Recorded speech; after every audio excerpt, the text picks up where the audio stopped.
Let's take a look at this gown from around 1912. My name is Charlotte and I work with historic clothing at the New Canaan Museum and Historical Society in Connecticut. We photographed this dress in December 2022 for the evening gown exhibit in the summer 2023. The dress is exquisitely detailed but unfortunately made of super thin chiffon and silk and couldn't be displayed on a mannequin for an extended period of time. I had started off working by myself, but when I realized how delicate and heavy the dress was, I enlisted Mike for help.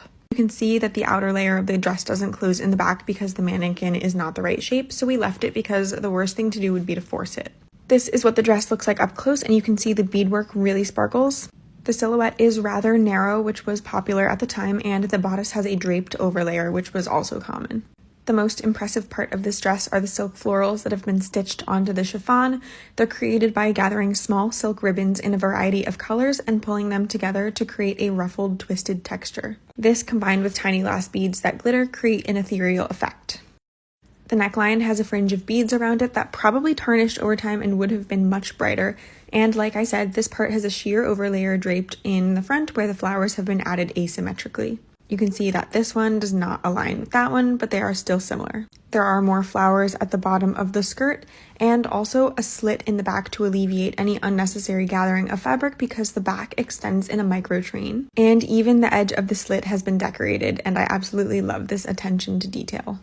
Like I said before, the back was not fastened because the mannequin isn't the right shape, but I absolutely love this back panel that extends down from the waist mirroring the one in the front. Here is the back in its full effect. Unfortunately, the dress is over 100 years old and therefore it has damage, which is why it wasn't displayed. It amazes me that even the parts here underneath still have elaborate beadwork, and the camera doesn't really do it justice with the way that it sparkles.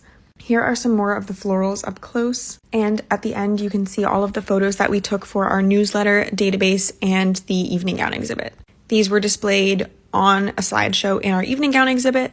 We call it our seafoam green evening gown, even though I'm not really sure if this was the actual color or if it's just faded over time. But I think that the whole thing reminds me of a fairy, and it's definitely one of my favorite dresses in the collection.